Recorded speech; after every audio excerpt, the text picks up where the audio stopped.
Hey there, fellow travelers, Mark here with Wolters World. Announced some really big changes when it comes to getting refunds for canceled flights and significantly delayed flights. Also some news on significantly delayed luggage that you probably want to know about because it's going to impact you. And when I say you, I mean travelers that are traveling within the US, or maybe you're flying to the US or you're flying from the US. These carriers are going to have to take into account these new rules.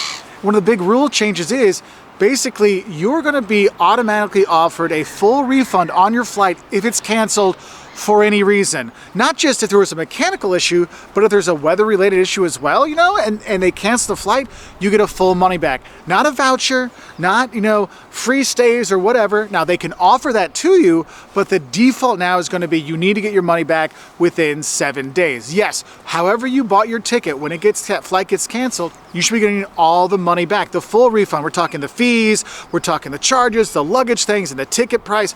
All that, boom, is going to go back onto your credit card within 7 days. And it doesn't matter if you went through a travel agent, you booked directly with the airlines, you use a third party like Expedia, it's supposed to be back to you within 7 days. Now, depending on the situation, it might go up to 20, and this is business days, not like calendar days, okay? But that's one of those things, which is nice because then if it gets canceled, you're not out of luck. You have other options because let's be honest, if your flight gets canceled and you can't get to the wedding the next morning, do you want to show up the day after the wedding? No, I don't want the flight anymore, so it doesn't matter. So that can be helpful for travelers. And the thing is, this isn't just about canceled flights, it's also about significantly delayed flights. And significantly delayed flights is a kind of a interesting term, because if you've ever been to the airport, it's like they don't announce the delay until after the time goes by, and then they announce a little bit delayed by 30 minutes kind of thing. Well, airlines kind of have different rules of how they kind of define what a significant delay is. And so what the State Department is doing is saying, look, these are the new rules for significantly delayed. If it is a US domestic flight, if it is delayed more than 3 hours, that is a significant delay, okay? If it's an international flight, okay, like you're taking Finnair from Chicago to here in Finland, where I am, if it's delayed more than 6 hours, that is a significant delay. And when that happens and you decide, look, I don't want to take this flight anymore, forget about it, you get a full refund. You don't have to explain to them why, it's an automatic kind of thing. So if you're somebody that wants to go to Orlando and you've got that Southwest flight from Indianapolis to Orlando, you get up at 6 o'clock in the morning, you get the kids ready, you get to the airport for your 10 o'clock flight, and then it gets delayed from 10 until 11, and then 12, and then 3, and then 7, and then like, oh, I guess we're gonna cancel your flight now. And your wife is nice enough to actually go to another airline and book another ticket. Well, you get a full refund for that Southwest flight that didn't go, or that got delayed so much you had to buy other tickets, okay? So this is a really big thing. Now, another thing to look at is they're actually looking at what we call companion rules. And basically, this is one of those things that makes it a little bit easier to kind of compare prices when you're looking for flights. And what it is basically saying is if you're gonna be selling tickets for like US-based flights, you need to be transparent. You need to show all of your fees. I remember years ago here in Europe, there used to be advertising saying, oh, fly to London for €1. And then there'd be like another 50 euros in fees. Like, wait, it wasn't €1.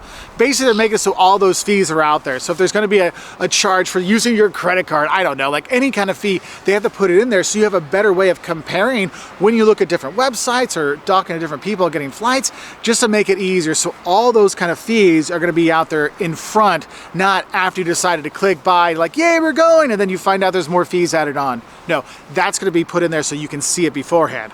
That's a really nice one. Now, one thing I really need to stress with this, the full automatic cash refund back to your credit card only takes effect if you don't go on the flight. So if you take the flight, you don't get your money back and get the flight. It doesn't work that way. Or if they move you onto another flight and you take that other flight instead, you're not gonna get a refund because they canceled your original flight and put you on another flight.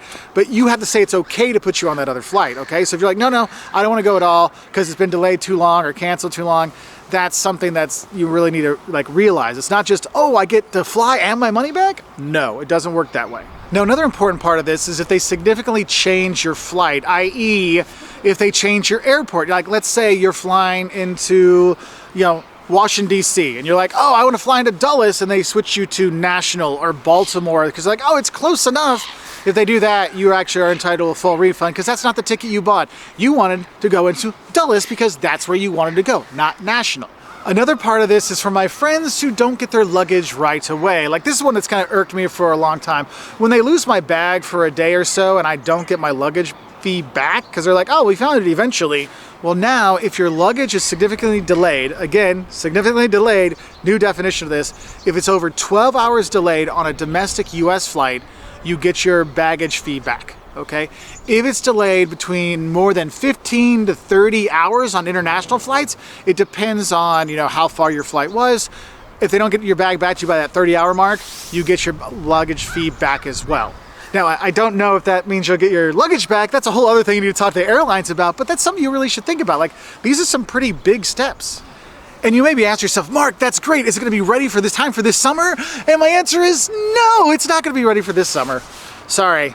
It takes 6 months for it to go into effect after it really kind of goes on the register on April 25th, 2024. So it should be in full effect with it for all these airlines that are flying in the US and to the US and from the US. Those flights, not airlines that are when they're not flying within the US or landing on the US, that should take effect by Thanksgiving. So end of November 2024 is when these rules kick in. And it's not really a retroactive thing. It's going to start from there, so do be aware of that. And airlines can choose when they kind of join up on this, so they might wait until the end or they might do it earlier. It depends on what they want to do. So the bottom line for travelers, what does this announcement mean? One, it means you have an easier, faster way of getting your money back. Your flight gets canceled or you have such a significant delay you decide not to fly anymore. That's a big deal. So you're not going to have all the hoops to jump through. It's going to be kind of a default thing. You get your cash back. Number two, there's going to be more transparency when you're comparing flights between different companies and different options out there. So that's very nice. And then the third thing is now we know what significant delays means in the US. That is 3 hours domestic, 6 hours international. And I just want to re-say this again. This is for flights domestic in the United States and international in terms of leaving from the US or coming to the US, okay? So if my flight from Chicago to Helsinki gets delayed more than 6 hours, then I would get entitled to that refund if I didn't take the flight. But let's be honest, I love Finland. I'm gonna come here anyway, so it can be delayed as long as it wants. Don't worry, Finnair, you're not gonna have to send my money back. You're just gonna get me on a flight so I can get here to this beautiful country.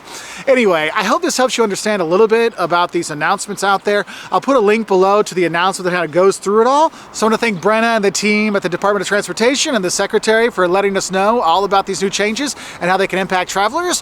What are some other things you wanna see changing that help make the world a little bit better to travel around the world? Please put it in the comment section below so we can help out get more ideas to the government officials about how we can travel better. So I wish you all the best. I'll say bye from here in Turku, Finland.